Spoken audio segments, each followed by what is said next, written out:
Nós vamos continuar com a nossa série desse mês de abril, que se chama Igreja Cruciforme. Eu quero ler com vocês o texto do Evangelho de Lucas, capítulo 2, e versículo 41 em diante. Eu vou pregar 2 sermões em cima desse texto. Um sermão é no dia de hoje, o outro sermão vai ser no dia do batismo da Luísa e da Sara, que vai ser dia 7 de maio. Algum dos dois cultos eu não vou falar para você vir nos dois. 7 de maio a gente vai ter o batismo delas e eu vou pregar uma mensagem em cima desse texto, mas não é essa mensagem, é outra mensagem em cima do mesmo texto. Senhor, que o Senhor nos ajude nessa manhã, em nome de Jesus. Amém. Todos os anos, os pais de Jesus iam a Jerusalém para a festa da Páscoa. Quando ele atingiu os 12 anos, foram a Jerusalém segundo o costume da festa. Terminados os dias da festa, ao regressarem, o menino Jesus ficou em Jerusalém, sem que os pais dele soubessem. Pensando, porém, que ele estava entre os companheiros de viagem, andaram um dia inteiro e então começaram a procurá-lo entre os parentes e os conhecidos. E como não o encontraram, voltaram a Jerusalém à sua procura. E 3 dias depois o acharam no templo, assentado no meio dos doutores, ouvindo-os e fazendo-lhes perguntas. E todos que ouviam o menino se admiravam muito da sua inteligência e das suas respostas. Logo que os pais o viram, ficaram maravilhados. E a sua mãe lhe disse: Filho, por que você fez isso conosco? Seu pai e eu estávamos aflitos à sua procura. E ele respondeu: Por que me procuravam? Não sabiam que eu tinha de estar na casa do meu pai? Não compreenderam, porém, as palavras que lhes disse. E voltou com eles para Nazaré, e era submisso a eles. E a mãe dele guardava todas essas coisas no coração. E Jesus crescia em sabedoria, estatura e graça diante de Deus e dos homens. Amém. Nessa manhã eu quero falar com você sobre o retorno à presença de Jesus. Porque nessa passagem, José e Maria perderam a presença de Jesus. Eles perderam Jesus de vista e eu queria que a gente pensasse nessas 2 expressões como sinônimo.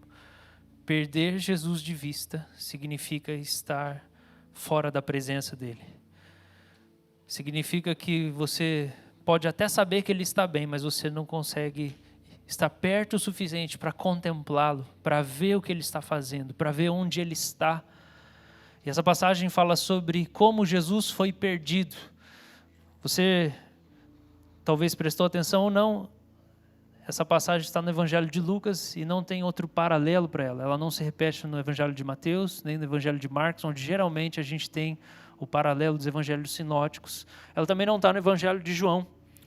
E é uma passagem que ensina para nós algumas coisas sobre o crescimento de Jesus, que a gente já esperava. José, sendo um homem justo, praticava fielmente as festas judaicas, mas algumas coisas ficam abertas nessa passagem, como por exemplo, o texto fala que todos os anos os pais de Jesus iam a Jerusalém. A palavra pais pode ser pai ou mãe, ou no plural, e ela fica assim aberta. No judaísmo era obrigatório que apenas o pai fosse todos os anos. Não precisava ir a mãe e a criança.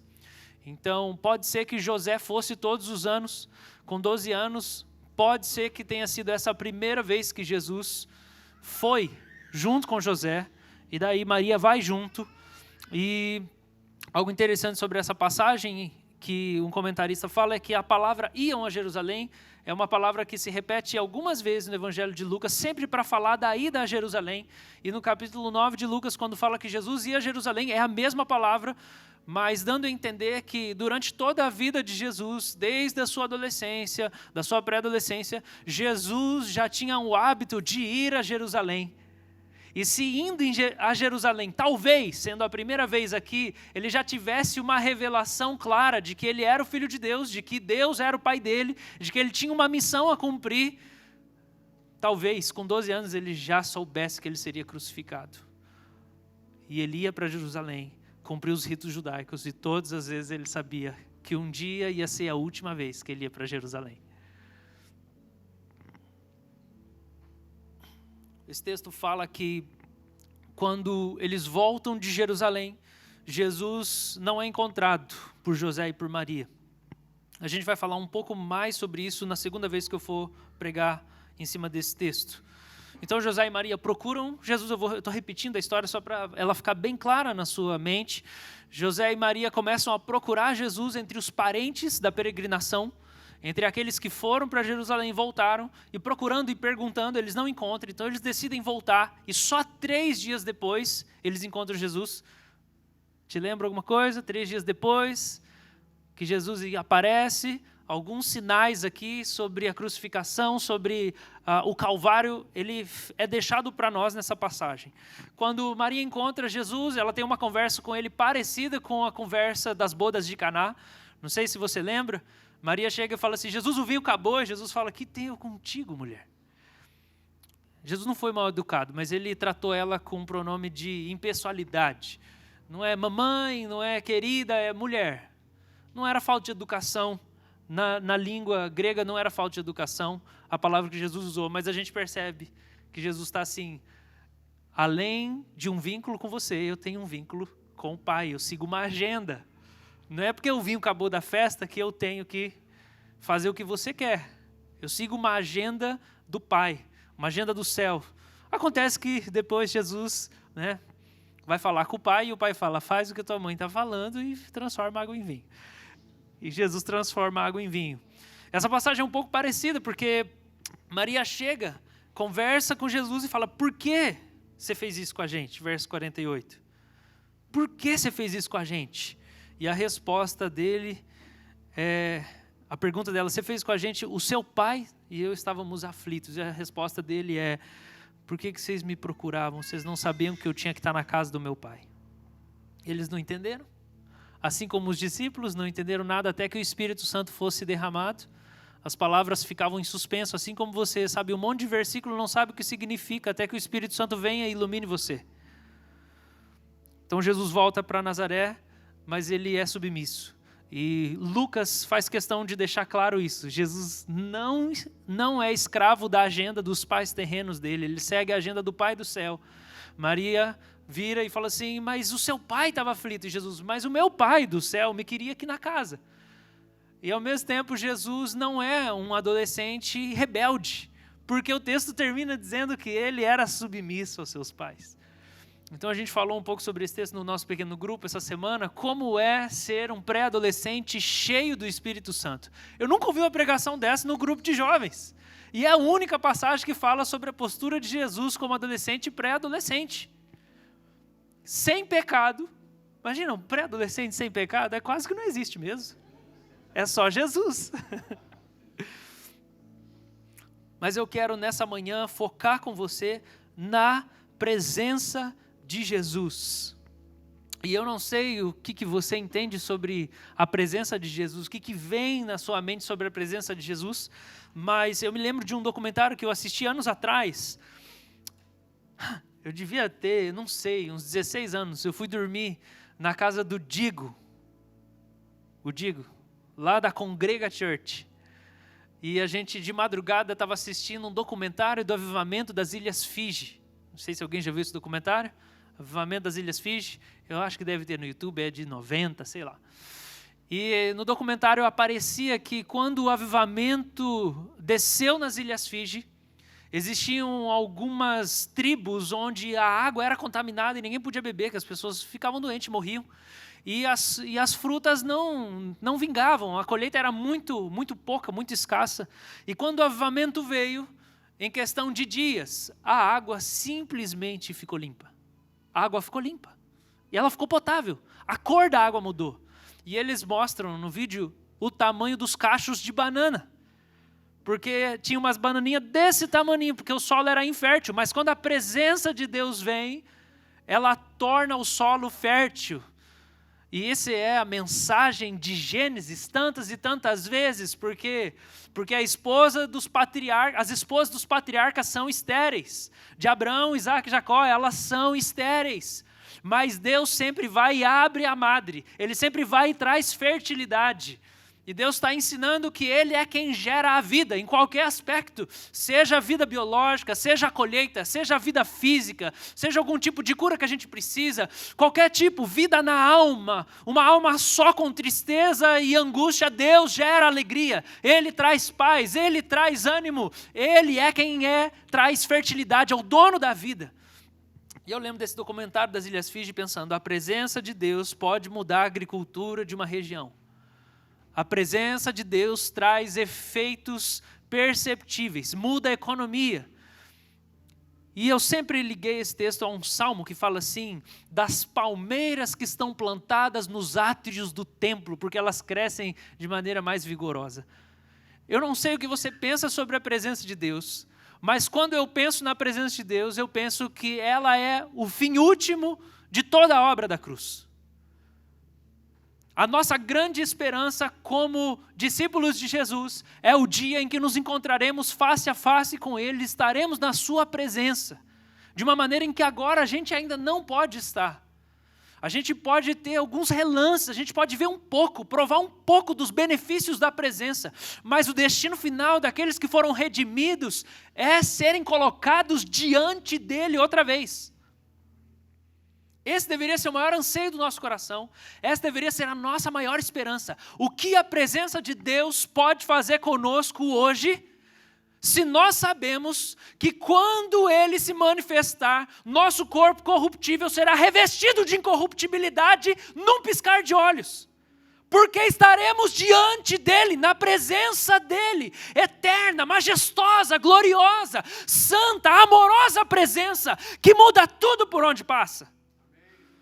Quando Jesus desce do monte, ou quando Moisés desce do monte, eles estão transfigurados.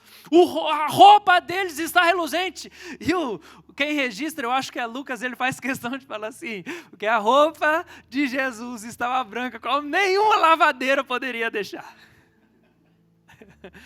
Era uma lavagem diferente da roupa.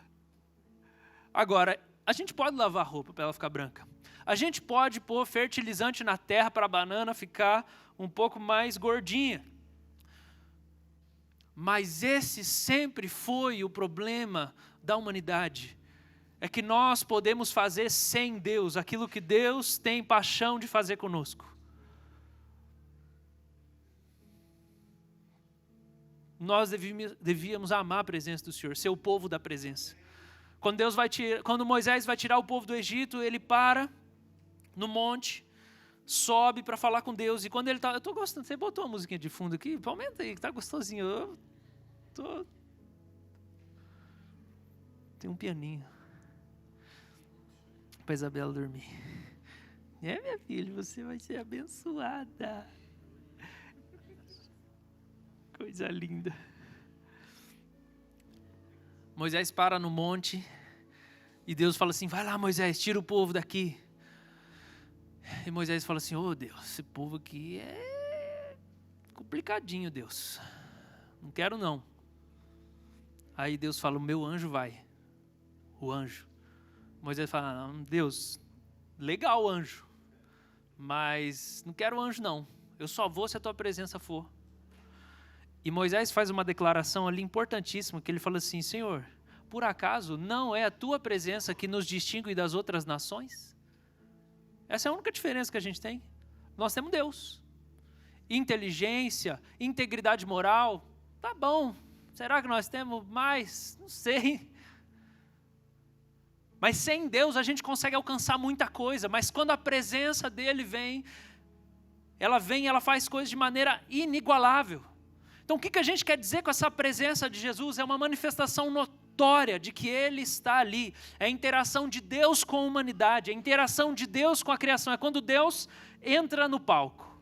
É quando Ele pisa no palco.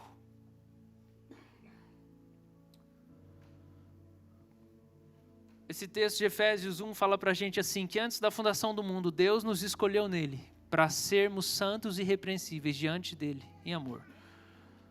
Então, o Pai nos escolheu na eternidade, Cristo nos comprou na cruz e o Espírito habita agora.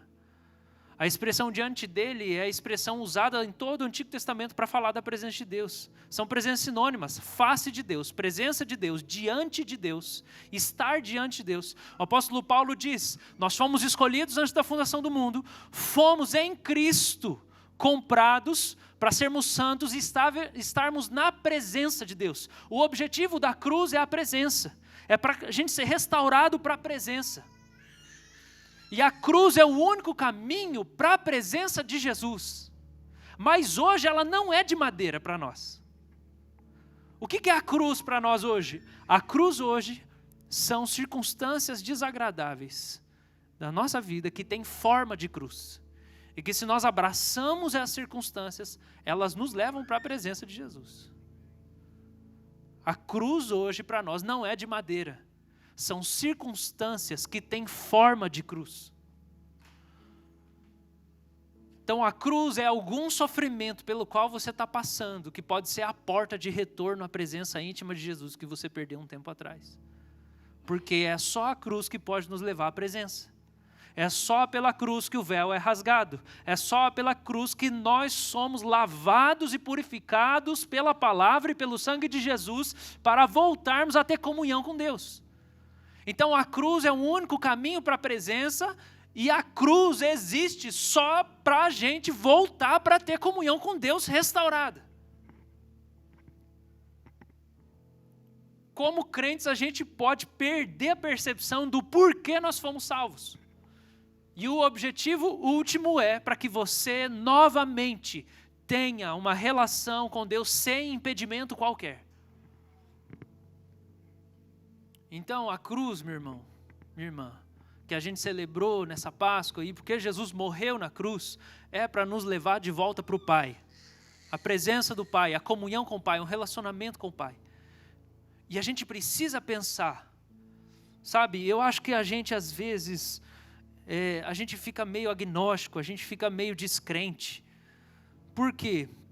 O agnóstico, ele acredita que Deus existe, mas Deus não pode ser verificado. Ele pode ser que ele existe, mas não sei, não dá para conhecer. E daí você tem um conceito, Deus existe, mas Ele está lá. Ele está lá num lugar inalcançável, Ele é só transcendente. A gente não alcança Ele, porque a gente é criatura. Eu tenho a impressão de que às vezes os crentes vivem assim. Deus está fazendo alguma coisa lá e eu cuido da minha vida. Deus não ouve oração, não responde, Deus não faz por mim. Já ouviu essa coisa? Deus não vai fazer por você. Já viu uns crentes cheios de justiça própria falando isso? Não, mas Deus não vai fazer por você. Não, mas o que foi a cruz então, se não é Deus fazendo por mim? A coisa mais difícil que eu não podia fazer. E o que é uma boa obra, se não é Deus fazendo uma obra através de mim, porque só Ele é bom e eu não sou?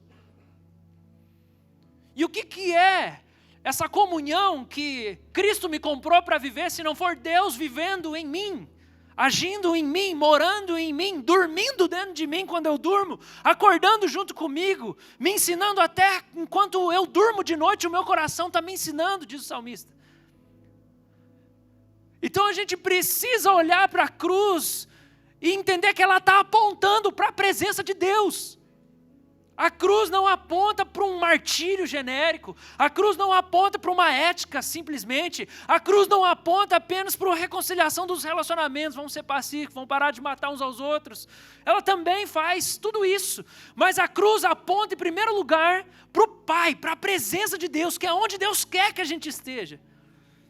E que deveria ser o que nos move, o que nos impele. É que eu posso acessar essa presença, eu posso andar diante dessa presença, eu posso ouvir Deus. Você reconhece a presença? Você percebe a presença com facilidade? Esse texto fala para a gente o seguinte: José e Maria perderam a presença de Jesus, e eles só retornaram quando eles crucificaram a paternidade e a maternidade deles. Por quê? Porque a aflição da ausência de Cristo foi a cruz que levou eles a aprender que se eles quiserem a presença do Filho, eles precisam crucificar uma paternidade controladora, porque Cristo só ia onde o Pai quisesse.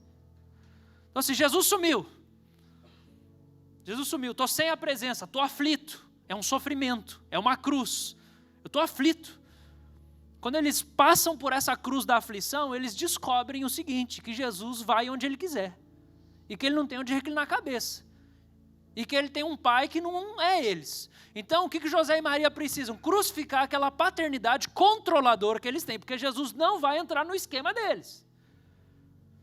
Então, eles vão andar na presença de Jesus se eles crucificarem alguma coisa ali que precisa ser crucificado. Vocês estão entendendo? A cruz é o caminho para a presença.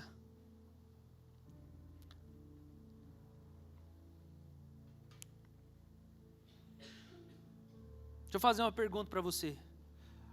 Você consegue perceber se existe presença de Deus na sua vida no dia de hoje, ou não existe, ou não tem? Você consegue notar isso? Você tem essa sensibilidade? Existem muitas maneiras de perceber a presença de Deus. Eu acho que todo mundo aqui já percebeu a presença de Deus no corpo. Eu falo no corpo, eu falo, uma lágrima começa a escorrer do seu rosto e você sabe, alguma coisa está acontecendo comigo, e não é porque eu estou pensando em alguma coisa, é porque Deus está aqui. Você sente uma leveza no seu corpo, ou então você começa a respirar e o ar fica um pouco mais pesado, ou você sente um arrepio. O Paulo vive sentindo arrepio. Eu já percebi, uma das maneiras como a presença de Deus se manifesta no Paulo é arrepio. Ele começa a falar com a gente, pode ser na escada, na reunião do conselho, assim, ele solta alguma coisa, arrepio. Eu falo, testemunho do Espírito, você está falando pelo Espírito. A gente precisa ser estudiosos da presença. Como a presença se manifesta entre nós, como a presença age entre nós, como a presença nos quebranta. Quando a gente está falando a presença, a gente está falando do Espírito Santo, a terceira pessoa, mas é um termo que a Escritura fala, a presença de Jesus. Você sente arrepio? O seu coração acelera? Vixe, o meu coração acelera. Eu sei que eu estou recebendo uma profecia para alguém, porque Davi teve a sua consciência avivada diante do seu pecado, quando o coração dele acelerou, na hora que ele estava cortando a capa de Saul. Ele sentiu no corpo, o texto de Samuel fala, ele sentiu o seu coração bater e parou de cortar. Davi era íntimo da presença. Eu estou fazendo uma coisa agora, o meu corpo está reagindo. Não foi porque eu comi demais no almoço, não foi porque eu não dormi direito. Não, a presença está aqui atuando. Isso é amizade com Jesus. Você tem vontade de rir na presença? Às vezes sim, né? Rapaz, bom demais. Você quer fechar o olho? Irmão, eu não vi ninguém que estava aqui no louvor, eu não queria, eu só queria ficar com Jesus. A presença me convidou a ficar quietinho hoje. Era só Ele, era só Ele. Você é impelido a orar em línguas. Começa a vir... Opa, tem alguma coisa, peraí, que assunto que nós estamos falando? Que eu senti um negócio aqui. Fala de novo isso aí que você falou. Porque todos esses são sinais que podem confirmar que alguma coisa de Deus está acontecendo naquele momento. Você percebe. Você entra num lugar e fala assim, está acontecendo alguma coisa? Não está acontecendo nada. Tá, mas eu sinto que o Senhor veio sobre mim agora, então alguma coisa vai acontecer. Você acredita, outra pergunta para você sobre a presença. Você acredita que ela é esporádica e arbitrária? Ou que ela é uma promessa de continuidade? Você acha que a presença de Deus é um negócio assim, disponível todos os dias, para todos os filhos, e que o Espírito de fato habita em você? Isso não é só uma doutrina. O Espírito Santo habita em mim. Você sabe todas as respostas, mas não percebe o Espírito Santo morando em você e falando com você. Não adianta, viu? Não adianta. Eu sei tudo da teologia sistemática, eu fiz o curso de membro 5 vezes. Não adianta. Se você não sabe viver, não presta para nada. Ou você acredita que essa presença, assim, é só para os especiais de Deus? Não, Deus não gosta muito de mim. Ele dá a presença para outros. É só para alguns. Isso é uma heresia de um tamanho que eu não consigo nem falar, porque Jesus não comprou pessoas para ficarem sentadas em lugares diferentes. O sangue dele não é menos eficaz na sua vida do que na vida de outra pessoa. E por isso, ele não rasgou só um pouquinho do véu para você e bastante do véu para o outro. e a presença não está disponível mais para o outro do que para você, mas pode ser que você não tenha interesse nela. A culpa não é de Deus se você prova pouco de Deus, porque Ele se entregou e Ele já deu tudo que Ele tinha para dar para você andar nessa presença. A presença dele não é esporádica, não é arbitrária, não é só para alguns, é para todos, é para todo o seu povo. Se todos somos sacerdotes, se todos temos o seu Espírito, se todos fomos selados, a presença é para todos nós. Nós fomos escolhidos para a presença, predestinados para a presença. Mas você precisa responder o convite de Deus. Deus te salvou em Cristo Jesus para você andar na presença dele, mas você tem que responder o convite. O salmista no Salmo 27, verso 8, fala assim: ao meu coração me ocorre. Aparece um pensamento, aparece uma voz, aparece uma frase. Hoje a gente sabe, a gente chama isso de profético. Ao meu coração me ocorre: busque a minha presença. Buscarei, pois, Senhor, a tua presença. É a resposta do salmista. Deus me chama. Busque a minha presença. E o salmista fala: eu vou buscar. Você tem que buscar. Deus te convida. A presença não é só para alguns, ela é para todos, porque em Cristo morreu. Você cultiva a presença. A presença precisa ser cultivada. Ok. Então tá.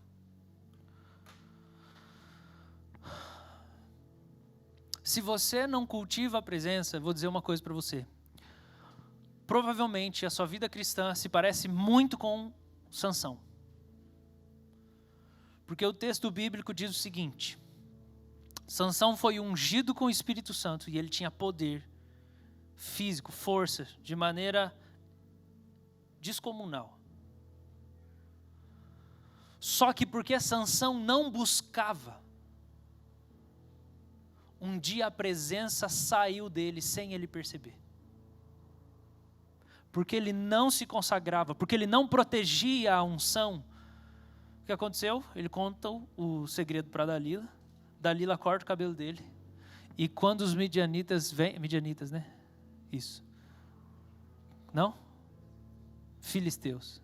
Midianitas. Endemoniados. O que acontece? Sansão levanta e ele vai com toda a força dele para lutar de novo. Só que o autor bíblico deixa registrado assim: mas não sabia ele que o Espírito Santo tinha deixado. Se você não cultiva a presença, você não percebe quando ela não está com você. Você não percebe quando deixou você. Quando você está na sua carne, você está queimando carne, está fedendo. Porque quando a presença está, a gente queima o óleo do Espírito, sobe um perfume da nossa vida. Quando não tem presença, é carne. E carne é um cheiro. Só picanha é bom, mas carne humana não cheira bom.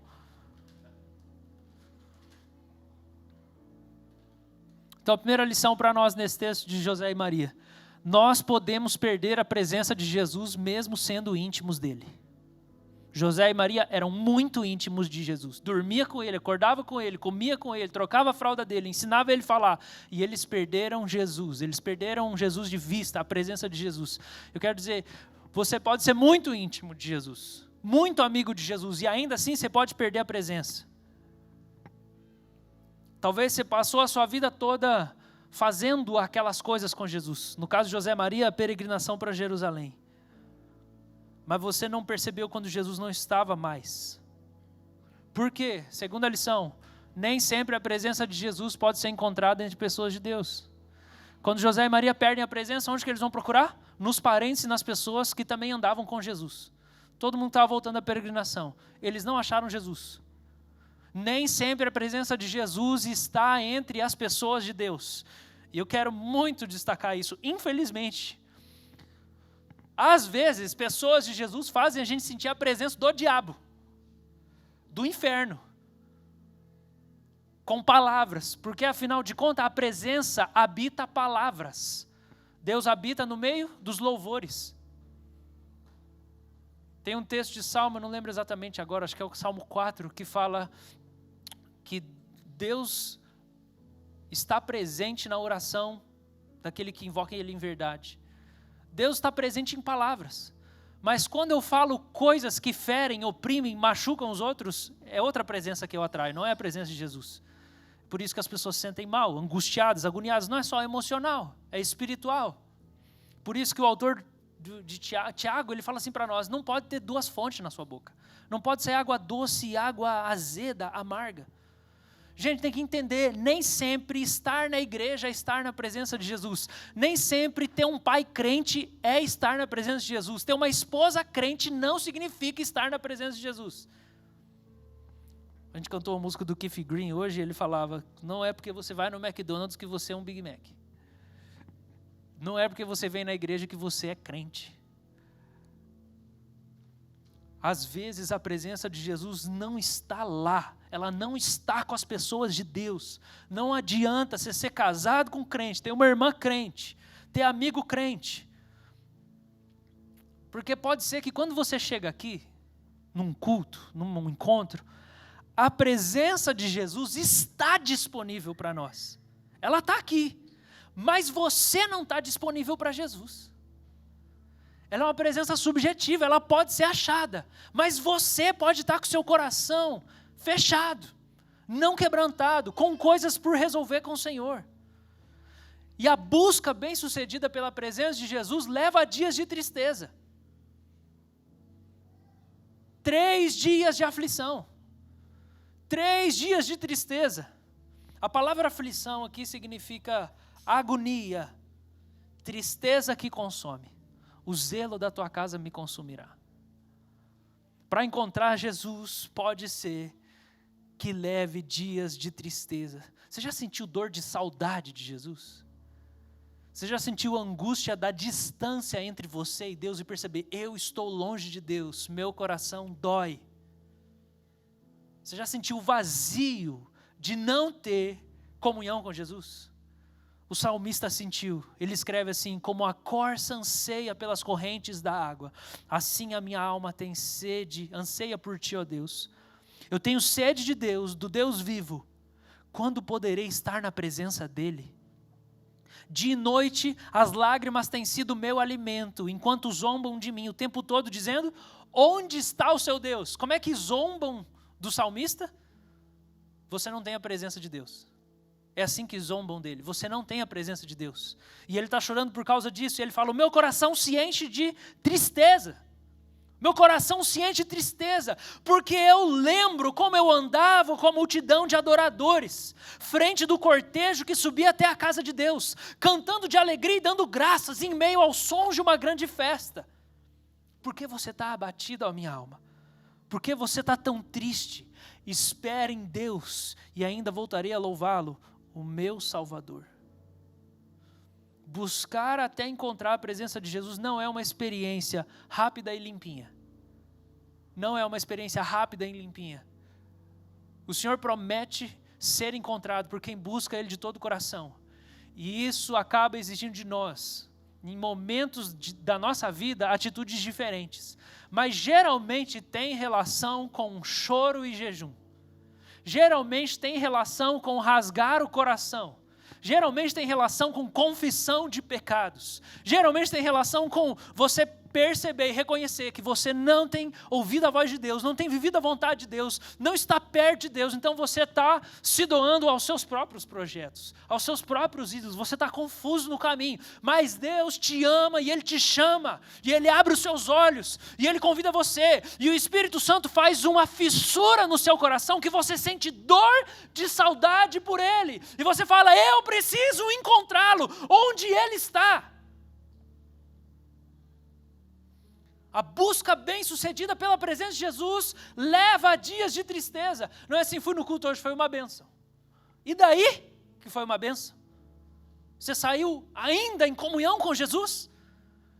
Você saiu e ainda está falando com Ele? Você ainda ouve Ele? Quando você está lá na sua casa, Jesus fala, tem voz para Ele lá, Ele tem espaço para falar lá, ou é só você que fala? E as pessoas que moram lá que falam, existe algum momento que vocês param para Ele falar? Existe algum momento que você faz o que ele está falando e você muda a rota. Então, eu quero dizer uma coisa, você pode ser crente sem ter a presença. E você pode até ser feliz sem ter a presença. Você não precisa da presença para ser feliz. Você não precisa da presença para se alegrar com as coisas boas da vida. Mas você nunca vai satisfazer e agradar a Deus longe da presença. Porque esse é o centro da obra redentora. Nos trazer de volta para a presença. Então você pode ser um crente que é feliz, porque você tem muitos amigos, você se diverte, o seu emprego é maravilhoso, sua vida é ótima, e você não tem a presença, você não anda na presença, você não é amigo do Espírito Santo, mas você nunca pode agradar a Deus sem a presença. Você não pode fazer Deus feliz sem a presença. Você sabe que Deus não precisa ser feito feliz por nós, mas Ele se permite ser agradado por nós. E a nossa existência não pode saciar o coração de Deus, porque o anseio de Deus é que vivamos na sua presença. Então, meu irmão, para você, eu quero dizer uma coisa. Se você não encontra Jesus, você continua procurando ou não? Essa é uma pergunta importante. Quando você não encontra, você fala assim, nós estamos orando porque nós precisamos de dinheiro para pagar as contas. Ou nós estamos orando porque a gente precisa de uma mudança. Tá, se Deus não responde, você vai fazer do mesmo jeito? Ou você vai continuar orando, você vai intensificar a oração? Você tem uma relação viva com esse Deus, que está vivo? Ou ele é um adereço para você dizer, não, mas está tudo, eu estou fazendo tudo certo, porque eu orei, tá? Você orou, e daí? Judas orou, meu irmão. O capeta ora. Você não lembra ele orando lá, falando sobre Jó? Olha só, Jó. O capeta ora. A questão é se você ouve, se você teme e treme quando ele responde, se a sua alma sente um rasgo porque ele não está falando e você assim, eu preciso ouvi-lo. José e Maria certamente se encaixariam nessa passagem, nesse momento, com a palavra de Apocalipse. Você perdeu seu primeiro amor. Volta onde você caiu e encontra ele de volta. Opa, onde é que nós caímos? Lá em Jerusalém. Vamos voltar para Jerusalém até nós achar ele. Mas você sabe que você encontrou a presença de Jesus por causa de uma mudança no seu coração. O texto fala assim, a gente estava aflito, mas o texto fala, verso 47, que quando eles viram Jesus, ficaram maravilhados. Longe da presença, só com informações sobre Jesus, ok? Consegue fazer esse paralelo? Sou íntimo de Jesus, sei um monte de coisa de Jesus. Eu posso explicar quem é Jesus, José e Maria, mas ele não está aqui. É assim como muitos crentes vivem. Eu sei sobre Jesus, eu li sobre Jesus, eu vi o que ele fez, mas ele não está aqui. Eu não estou maravilhado com ele, eu não estou fascinado com ele, eu não estou vendo o que ele está fazendo. Então você sabe um sinal de quando você não vive na presença? É quando o que está aqui, presta atenção, é bem diferente do que está aqui. Existe um divórcio da mente com o coração. Esse é um sinal de que você não anda na presença. Porque não é possível você pensar que Deus morre e ressuscita e te resgata e te ama e você continua aflito. Mas o que acontece com José e Maria é que quando eles veem Jesus, eles chegam na presença de Jesus de novo, eles ficam maravilhados. E esse ficar maravilhado não significa que eles tiveram informação nova. Não significa que eles tiveram uma resposta para o que eles tinham que fazer. Porque o texto fala que eles continuaram sem entender nada do que Jesus estava fazendo. Só que eles estavam maravilhados e extasiados. Assim, esse filho é maravilhoso, olha o que ele está fazendo. Irmãos, esse é um sinal. Porque glória e majestade estão diante dele. Força e formosura estão na sua presença. A presença dele é majestosa, a presença dele libera uma voz que despedaça os cedros do Líbano. A presença dele é majestosa, é santa. Tem uma tempestade na presença dele. Tem um arco-íris acima, tem um mar de vidro abaixo. Isso tudo são representações visíveis dessa glória dele. E esse é o Jesus que nos convida para andar na presença dele. Então eu sei que eu estou na presença porque tem glória e majestade. E glória não é uma palavra, glória É uma manifestação, é um brilho, é o brilho da sua glória, que eu vejo no meu coração, pelos olhos da fé. Cristo é maravilhoso e quando eu chego na presença dEle, a aflição se transforma em maravilhamento. Como um pregador uma vez disse, quando eu me encontro com o Senhor, eu posso dizer, o fardo se foi. Eu já não sinto mais peso algum. Posso morrer dessa doença? O fardo se foi. Não tenho mais dinheiro? O fardo se foi. Pode dar tudo errado? O fardo se foi, ainda que a figueira não floresça.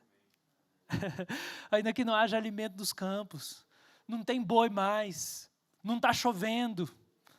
Eu me alegro no Senhor. O fardo se foi. Eu tenho Ele comigo. Por que você tem que buscar a presença? Primeiro, e assim, eu estou caminhando já para encerrar. Porque na presença de Jesus a gente acha o abraço do Pai. José e Maria talvez foram os primeiros que tiveram a revelação de Deus como sendo Pai. Porque eles ouviram da boca do próprio Jesus, antes de Jesus começar o seu ministério, aos 30 anos de idade. E ele chama Deus de Pai. E ele fala, eu tinha que estar na casa do Pai. E eu vou dizer, você sabia que a gente precisa da casa do Pai? Olha só. Você pode achar que isso é conversa barata, de psicologia barata. Mas a verdade é que enquanto você não conhecer o abraço do Pai, sua vida cristã será miserável. Enquanto você não tiver uma revelação de Deus como Pai que te chama, que te abraça, que ama você, você não vai ser saciado. Salmo 90 fala assim, sacia-me de manhã com o teu amor. O que significa isso? Significa que de manhã eu levanto e eu vou ficar com o Senhor. E o meu coração é transbordado do amor que Ele sente por mim. E eu fico saciado. E eu não preciso vencer nenhuma argumentação nesse dia. E eu não preciso estar certo em nada. E eu não preciso fazer nada do meu jeito. Porque eu fui saciado pela manhã com o amor que Ele tem por mim.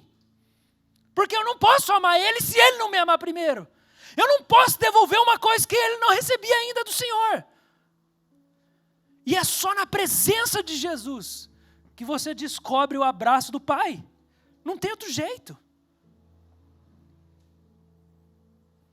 Você descobre que você é amado. Você descobre que Deus é o seu Pai.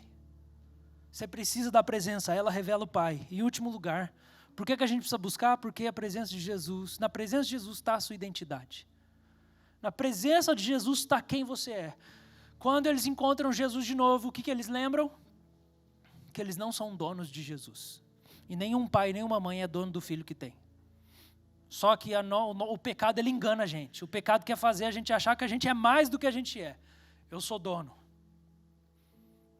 Se o pastor não cuida, ele acha que ele é dono da igreja. Se o pai não cuida, ele acha que ele é dono do filho. Se o empresário não cuida, ele acha que ele é dono da empresa. Mas tudo é de Deus. E quando eu chego na presença, o Senhor me lembra. Jesus lembra Maria e José, vocês não são meus donos. A presença traz a minha identidade. Mas ao mesmo tempo, essa presença, ela lembra que na minha identidade tem um privilégio de servir numa missão. Na missão de Deus. E José e Maria saem de lá com Jesus dizendo, vocês não são meus donos, mas eu me submeto a vocês. Que é a mesma coisa que ele fala para cada um de nós. Você não é dono de nada na sua vida, mas eu te chamei para cuidar de algumas coisas e me servir. Eu vou fazer com que pessoas te ouçam. Eu vou fazer algumas coisas prosperarem na sua mão. Não porque você é dono das coisas, mas porque eu te chamo como meu filho para cuidar das minhas coisas junto comigo. A presença de Jesus lembra a nossa identidade. Bota José e Maria no lugar deles.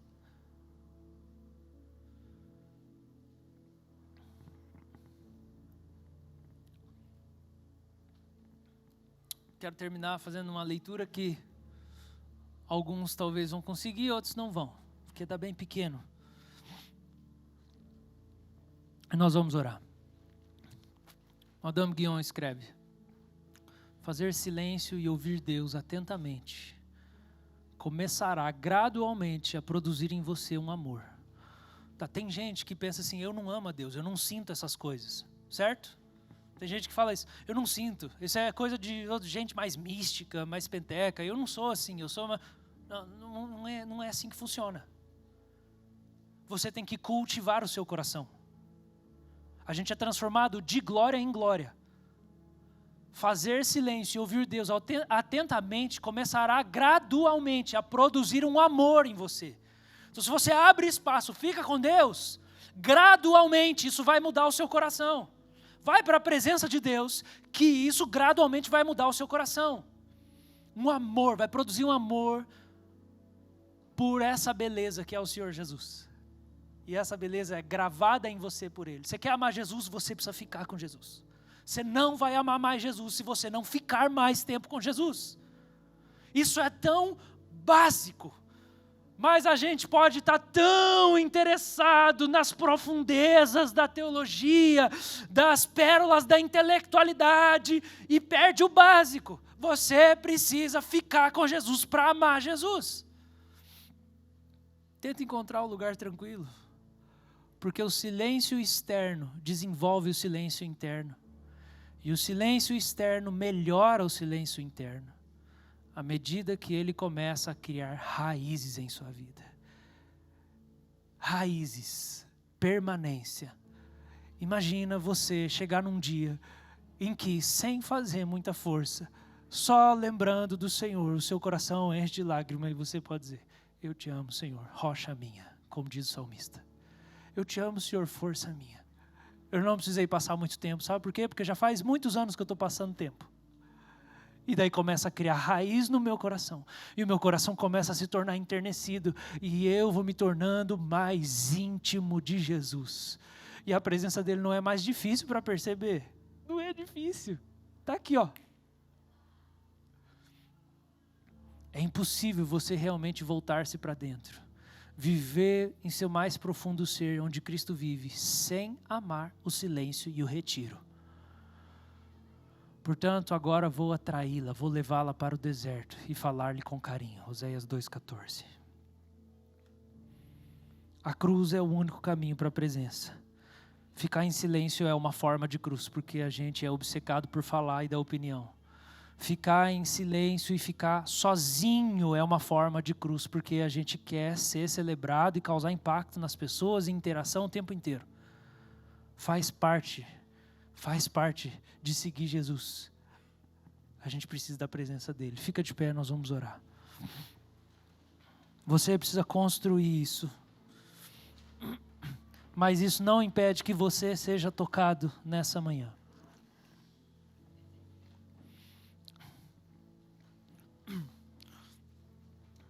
Talvez você ainda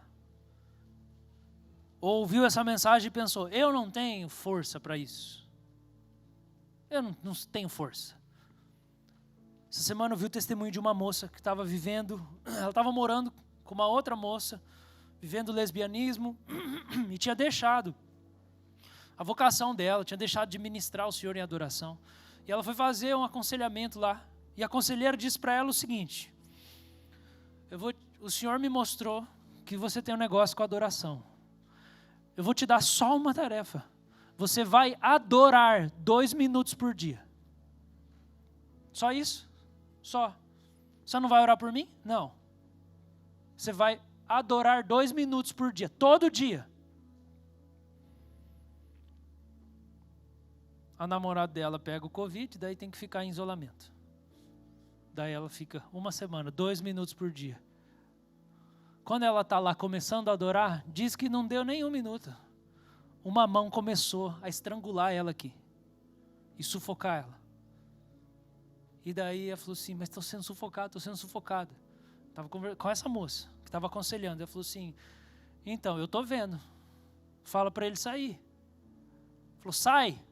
Falei, não, ele está apertando mais forte. Ele está dizendo que eu sou dele. Eu falei assim, mas é mentira, Jesus te comprou. Fala para ele sair.